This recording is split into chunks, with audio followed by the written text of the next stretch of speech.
तर बघा मित्रांनो, जय किसान या यूट्यूब चॅनलमध्ये आपलं स्वागत आहे. तर मित्रांनो, या ठिकाणी आपण बेडवर या ठिकाणी 3.5 फुटाचा बेड मारून आपण सोयाबीन KDS 726 हे वाण लागवड केलेलं आहे.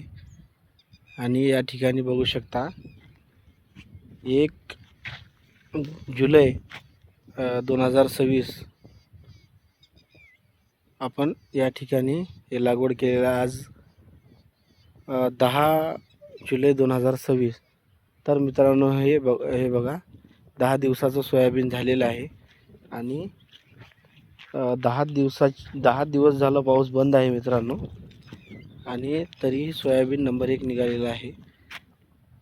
याच्या आपण 3.5 फुटाचा बेड मारून टोकन यंत्राच्या सहाय्यानं आपण 6-6 इंचावर हे आपण टोकन केलेलं आहे.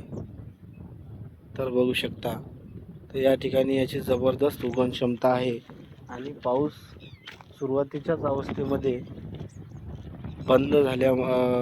बंद पाऊस नसल्या कारणाने या ठिकाणी पिकं पेरलेली जी आहेत ते आता त्यांना पावसाची गरज आहे. तर मित्रांनो, बेडला आपण टोकन केल्याच्या नंतर साईडला याच्या बाजूला या ठिकाणी बघू शकता आपण कसं साईडला बरोबर बेडच्या दोन्ही बाजूला आपण याची टोकन केलेली आहे. त्याच्यामुळे याला कुठलाही परिणाम झालेला नाही. पाऊस नसल्यावरही 15 दिवस जरी पाऊस नसला, 20 दिवस जरी, तरी हे पाण्याचं बेडमध्ये ओलावा टिकून ठेवण्याची क्षमता असल्यामुळं या ठिकाणी पाऊस कमी असू द्या किंवा जास्त असू द्या, जास्त असेल तर ह्या नाली सरीद्वारे निघून जाते आणि कमी असेल तर ह्या बेडच्या द्वारे ओलावा टिकून राहतो. तर अशा पद्धतीने पिकाला काहीच होत नाही मित्रांनो. तर एकदम लसलशीत असं पीक आहे. या ठिकाणी आपण याला एकरी 1 बॅग या ठिकाणी आपण 20-0-13 या ठिकाणी शिंपडलेलं आहे बेड मारते वेळेस. त्याच्यानंतर त्याच्यासोबत आपण याला दिलेलं आहे या ठिकाणी सिंगल सुपर फॉस्फेट दाणेदार पावडर फॉर्ममध्ये असेल तर चांगलं, दाणेदार याच्यामध्ये शिंपडलेलं आहे आपण. तर या ठिकाणी एकरी 2 बॅग सिंगल सुपर फॉस्फेट दाणेदार फॉर्ममध्ये आणि 20-0-13. आणि त्याच्यानंतर हे बघा आपण हे टोकन केलेले आहे. आणि टोकन केल्याच्या नंतर याच्यामध्ये आपण विशेष म्हणजे हे मोठं नांगर मारलेलं नाही आपण. त्याच्यामुळे याच्यामध्ये हायब्रिड होतं मित्रांनो. हायब्रिड झाल्यावर आपण याच्यामध्ये कल्टिवेटर मारून या ठिकाणी आपण सरी मारलेली आहे. तर ते जे हायब्रिडचं गवत याच्यामध्ये उन्हाळ्यामध्ये आपण पाणी दिल्यामुळे याच्यामध्ये गवत खूप निघालतं मित्रांनो. तर आपण त्याला काय केलेलं आहे, आपण त्याला हे बघू शकता, तर आपण पॅराकेट हे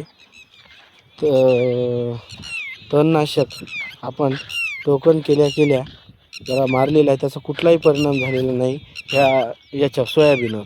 तर पॅराकेट आणि राऊंडअप हे दोन्ही मिसळून आपण हे पेरणी झाल्या 24 तासाच्या आत मारायचं आहे मित्रांनो. तर लगेच आपण ते मारलं औषध, फवारलं औषध. तर बघू शकता गवत हे मेलेलं आहे, मरत आहे, पिवळं पडलेलं आहे मित्रांनो. हे बघू शकता या ठिकाणी गवत पूर्ण मरत आहे आणि खूप मेलेलं आहे, गवत खूप होतं याच्यामध्ये. आणि छानपैकी सोयाबीन हे वाढत आहे. तर अशा पद्धतीनं बेडवरची शेती ही आपल्याला खूप फायद्याची आहे मित्रांनो. कारण याच्यामध्ये पेरणीसाठी आपल्याला कुठलंही आता, कारण आपल्याला ट्रॅक्टर गरजेचं आहे पेरणीसाठी.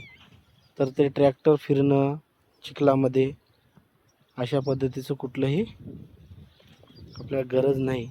आपण उन्हाळ्यामध्ये सरी मारून मेमध्ये, जूनच्या पहिल्या आठवड्यामध्ये आणि खत पण आपण कोरड्यामध्ये शिंपून अशा पद्धतीनं नियोजन करायचं आहे.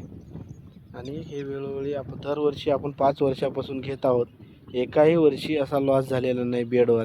चांगल्या प्रकारचं उत्पन्न कमीत कमी 12 क्विंटल उत्पादन आपल्याला बेडवर आलेलं आहे आणि जास्तीत जास्त 17 क्विंटल एकरी हे उत्पादन निघालेलं आहे.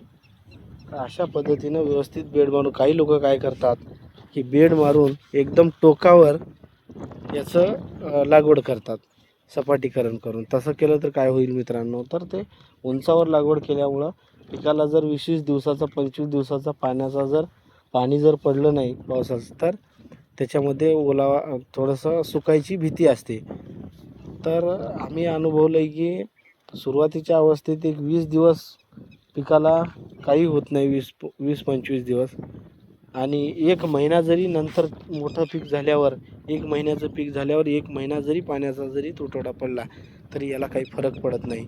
हे स्वतः आम्ही अनुभवलेलं आहे. त्याच्यामुळं अशा पद्धतीनं आपण जर बेड मारून व्यवस्थित नियोजन करून जर हे असं लागवड केलं तर हमखास 12 क्विंटल कमीत कमी उत्पादन येईल आणि जास्तीत जास्त जर आपण थोडं मेहनत घेतली तर 17 क्विंटल याच्यामध्ये फवारण्याचं पण काही नियोजन आहे हे मिळेल. आणि आपण वेळोवेळी व्हिडिओच्या माध्यमातून आपण नियोजन सांगत असतो, फवारणीचं असो खताचं असो किंवा. तर आवडलं असेल तर लाईक करा, शेअर करा. धन्यवाद.